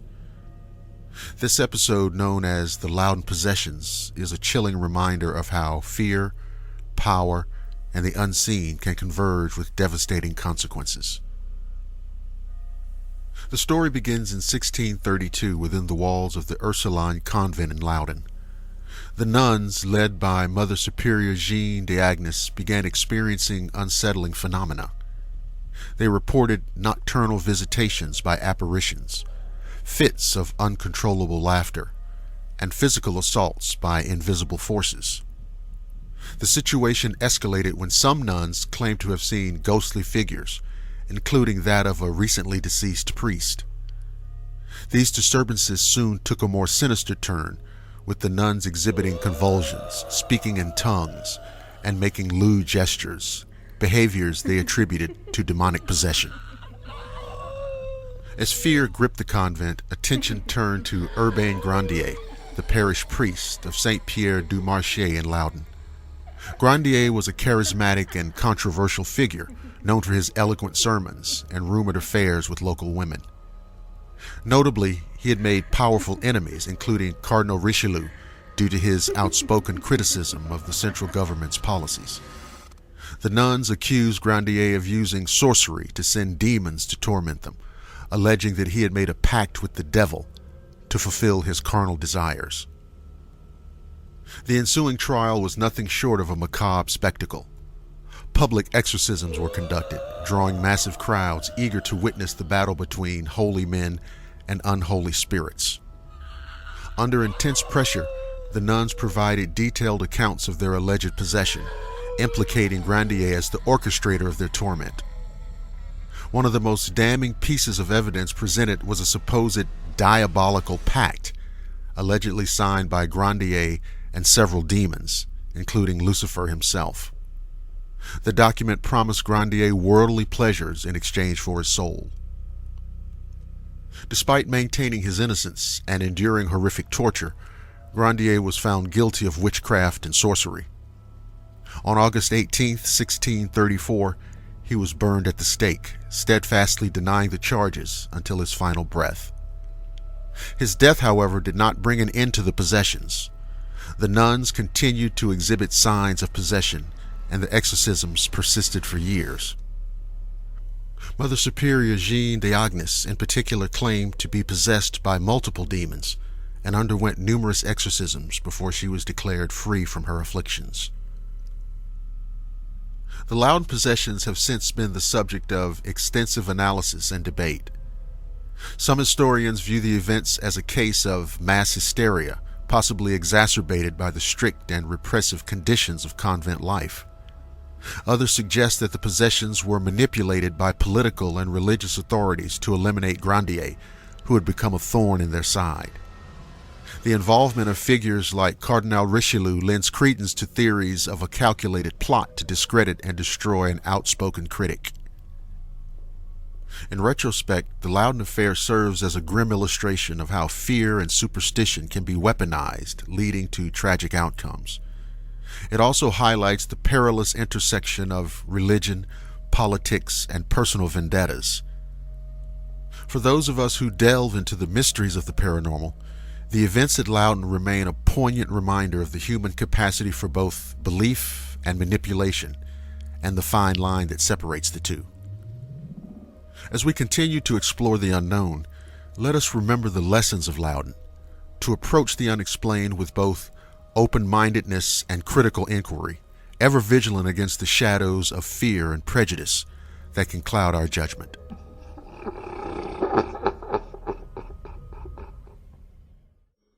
In Mali, West Africa, live a tribe of people called the Dogon. The Dogon are believed to be of Egyptian descent, and their astronomical lore goes back thousands of years to at least 3200 BCE. According to their traditions, the star Sirius has a companion star which is invisible to the human eye. This companion star has a 50-year elliptical orbit around the visible Sirius and is extremely heavy. It also rotates on its axis. This legend might be of little interest to anybody, but the two French anthropologists Marcel Grial and Germain Dieterlen, who recorded it from 4 Dogon priests in the 1930s. Of little interest except that it's exactly true.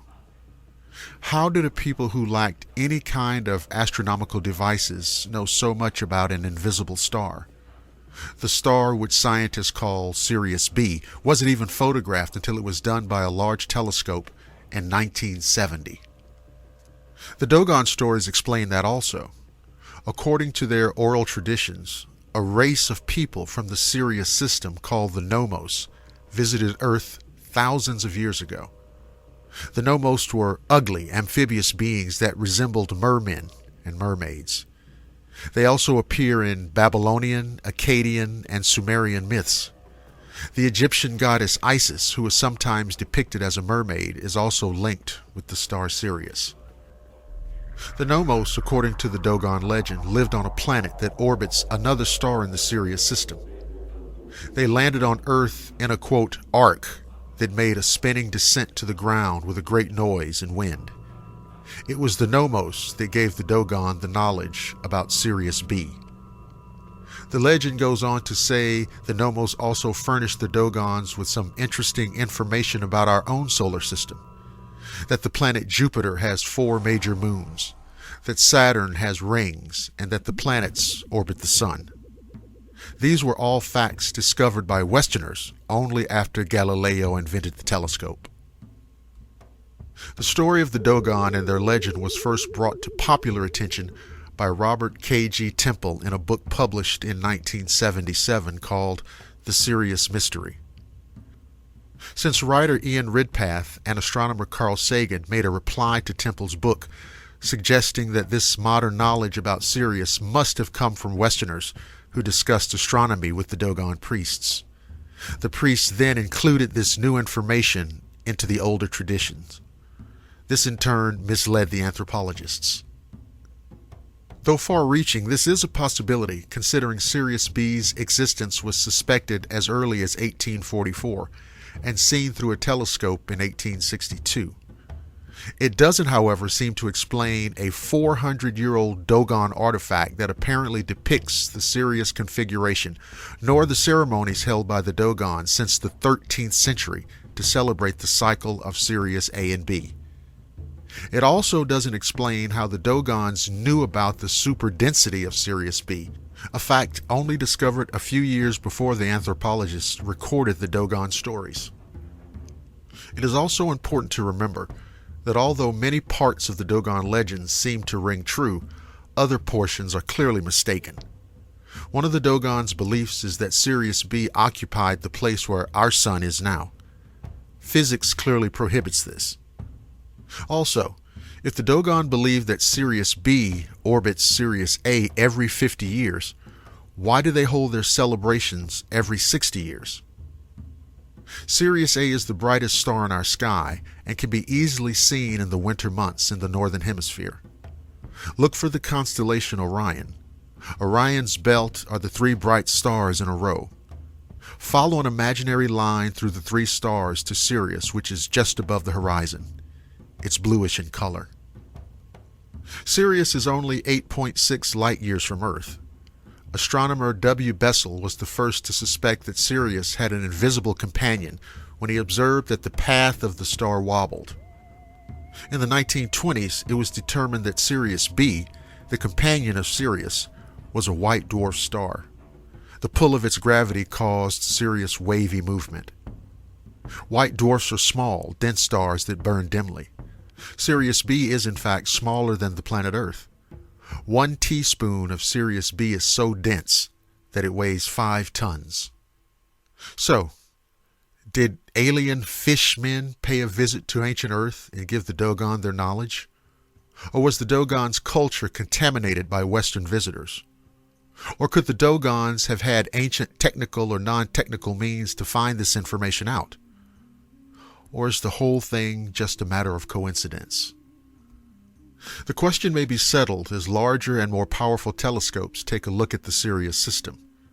According to the legend, there is a third star, Sirius C, and it is around Sirius C that the home planet of the Nomos orbits. Most scientists do not consider any part of the Sirius system a prime candidate for life, though. When Temple first issued his book in the 1970s, there was no solid evidence of a Sirius C. In 1995, however, two French researchers, Daniel Benest and J.L. Duvant, authored an article in the prestigious Journal of Astronomy and Astrophysics with its title, "Is Sirius a Triple Star?" and suggested, based on observations of motions in the Sirius system, that there was a small third star there. They thought the star was probably of a type known as a red dwarf and only had about 0.05 the mass of Sirius B. So has the home star of the Nomos been discovered? Or is this just another strange coincidence? Hopefully, time will tell.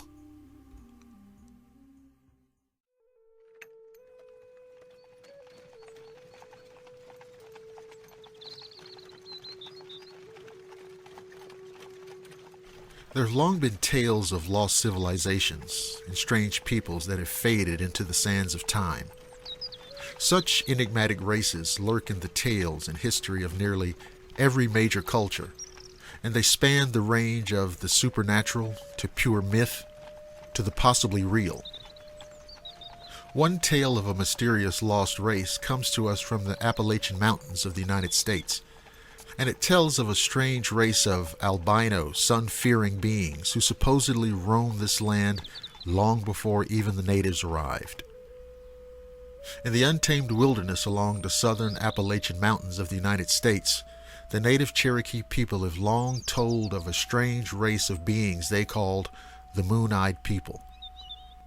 This mysterious tribe was supposedly smaller than average humans, almost dwarfish in nature, very pale skin like pure white alabaster, with shocking white hair, generous beards and body hair, and inhumanly blue eyes, sensitive to light to the point that they were said to be unable to see in the daytime, hence their name. These Moon-Eyed People were purportedly completely nocturnal, hiding in the dark caves and underground caverns during the day, only to come out at night when the sun had retreated. And indeed, sunlight was said to be enough to kill them if they ever got caught out in the open during daylight hours. These strange, diminutive nocturnal denizens of the land were said to have been here long before the first native peoples had settled the area, and according to most legends, they were eventually expelled by local natives, although what form this expulsion takes varies from tradition to tradition. In some tales, it was the Creek people from the south who cast them out, or in others, it is the Cherokees themselves who waged a relentless campaign and full-out war against these pale-skinned creatures to drive them to other lands. The American botanist, naturalist, and physician Benjamin Smith Barton wrote of these people and their downfall back in 1797 in his book, New Views of the Origin of the Tribes and Nations of America. He said, "The Cherokee tell us that when they first arrived in the country which they inhabit, they found it possessed by certain moon-eyed people who could not see in the daytime. These wretches they expelled." Whatever happened to this enigmatic race, their legacy has supposedly remained behind in the ancient rock structures and mysterious pre-Columbian mounds and ruins that dot the landscape along the Appalachians from North Carolina all the way down through Georgia and Alabama, all said to have been created by the Moon-Eyed People. Perhaps the most famous of these is an 850-foot-long stone wall dated to 400 to 500 CE, which meanders through Fort Mountain State Park just over the North Carolina border in Georgia, and is said to be a vestige of the bloody war between the mysterious Moon-Eyed People and the native Cherokee. There are countless other crude rock structures, walls, mounds, and forts scattered all along the Appalachians, as well as anomalous carvings, figurines, and a soapstone carving of conjoined figures now on display at the Cherokee County Historical Museum, said to be of these strange people. And no one really knows who made any of them except for the Cherokee themselves, who say it was the work of the Moon-Eyed People. Whoever built such structures has long remained a mystery, and when Europeans first came to the region, the natives, who were not known for making such fort-like structures themselves, claimed that they had always been there, saying that they were constructions of the Moon-Eyed People. Interestingly, while Cherokee folklore has many tales of supernatural beings and various spirits, the Moon-Eyed People are never spoken of in such a manner, rather being described matter-of-factly as physically another race inhabiting the same lands. Of course, with such an oddity as a cryptic tribe of bizarre dwarf subterranean albino people, almost like vampires in their intolerance for sunlight, and who predated the native people and constructed their mysterious mounds and forts, there is bound to be theorizing as to who or what they may have been. One of the most popular ideas is that they are evidence of native contact with European explorers who had made it to the New World long before history says they did, possibly connected to the legend of the Welsh-speaking Indians. The story of white-skinned, Welsh-speaking Indians in the New World originates with a 16th century manuscript published by Welsh antiquarian Humphrey Llwyd, in which he writes of Welsh settlers coming to these shores in the 12th century, in particular a Prince Madoc, who along with his followers was said to have immigrated to America from Wales in about 1170, landing somewhere in the vicinity of Mobile Bay, Alabama. Madoc would supposedly end up shipping over hundreds of his followers to the New World, where they would disappear into the wilderness, never to return. In the following centuries, there were many stories of fair-skinned, blue-eyed natives who spoke a form of Welsh from the area, and these have been speculated to have been the descendants of these settlers. Indeed, there are many tales of blue-eyed Indians from the so-called New World, and perhaps this all has some part to play in the mystery of the Moon-Eyed People. Another idea put forth by Benjamin Smith Barton is that they were out-of-place descendants of members of the Guna people of Panama, who have such an uncommonly high rate of albinoism that they were once referred to as the White Indians, and who were reportedly able to see better at night. Another theory is that, rather than go to war, the natives of the land actually integrated with the Moon-Eyed People and absorbed them. Still, other more far-out theories are that these were some other species of human, a new race, or even ancient astronauts from another world. It is still unclear who or what the Moon-Eyed People were or may have been, and they remain a distinctly enigmatic lost civilization, if they ever existed at all. Who were these albino, sun-fearing people? Were they some lost race, descendants of pre-Columbian explorers, or even a new species, or alien interlopers? Or were these just a figment of folklore and myth? The answers to such questions remain obscure, but the tales of the Moon-Eyed People have persisted for over 1,000 years, and the idea that such a race of lost humanoids has been lost to history, and it captures the imagination.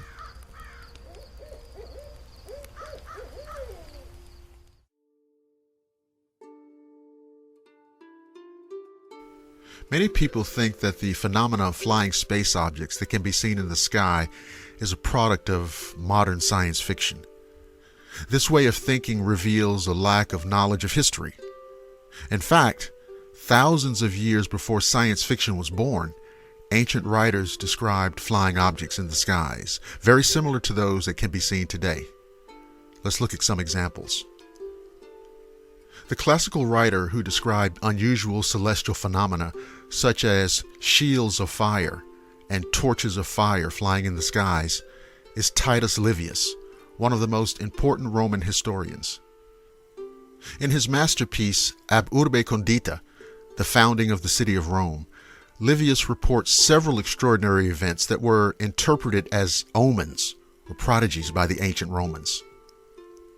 In particular, Livius describes sightings of burning shields, clipii ardentes, and fiery torches, facies ardentes, appearing in the sky. These phenomena were often associated with significant historical events, such as wars or political changes, and were considered divine signs or messages from the gods. For example, in Book 21 of his work, Livius mentions the appearance of fiery shields in the sky during the Second Punic War, 218 to 201 BCE, an event that the Romans interpreted as an omen linked to the threat of Hannibal. These accounts have often been cited by modern scholars and enthusiasts of unexplained phenomena as possible descriptions of sightings of unidentified flying objects in antiquity. However, it is important to note that Livius and other classical authors interpreted these events in a religious and mythological context without having the scientific knowledge to explain them rationally. Other classical authors, such as Pliny the Elder in his Naturalis Historia, have described unusual celestial phenomena, but Livius is particularly known for his vivid and detailed descriptions of these events, which continue to arouse interest and debate even today. So it is quite incorrect to say that UFOs have only been sighted since the 1950s and are therefore a social phenomena of emulation. These flying objects have been keeping us company for millennia at least, even before we realized it.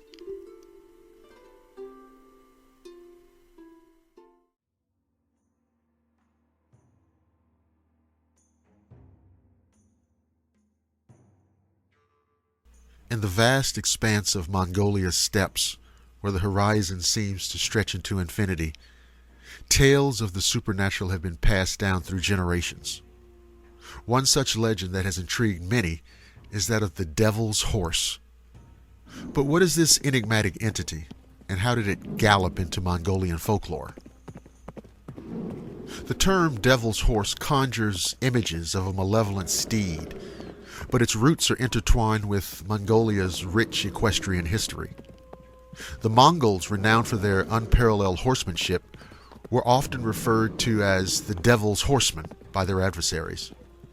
This moniker was not due to any association with the infernal, but stemmed from the terror they instilled across continents during their conquests. Their cavalry archers could shoot farther and with greater strength than their opponents, making them formidable foes. Horses are central to Mongolian life, symbolizing freedom, mobility, and spiritual connection. Epic tales often depict heroes conversing with their steeds, showcasing a bond that transcends the mundane. For instance, in the Jaguar epics, horses play pivotal roles, warning their masters of impending dangers or guiding them through treacherous terrains. While the Devil's Horse as a specific entity isn't prominently featured in Mongolian folklore, the concept of supernatural horses is prevalent. Tales speak of mystical steeds that possess extraordinary abilities such as flying or foretelling events. These horses often serve as protectors or guides to heroes, aiding them in their quests against malevolent forces. It's plausible that the term Devil's Horse arose from a misinterpretation. The Mongolian horse archers, with their devastating efficiency in battle, were dubbed Devil's Horsemen by those who faced them. Over time, this epithet might have morphed, leading to tales of a singular Devil's Horse.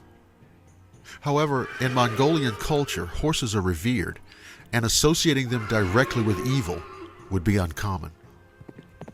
Today, the legend of the Devil's Horse can be seen as a testament to the awe and fear that the Mongol warriors inspired. Their mastery of horseback warfare was so profound that it blurred the lines between the natural and the supernatural in the eyes of their enemies. The Devil's Horse serves as a fascinating example of how legends evolve, influenced by cultural perceptions and historical events. While not a traditional figure in Mongolian mythology, it encapsulates the mystique and reverence surrounding horses in this nomadic culture.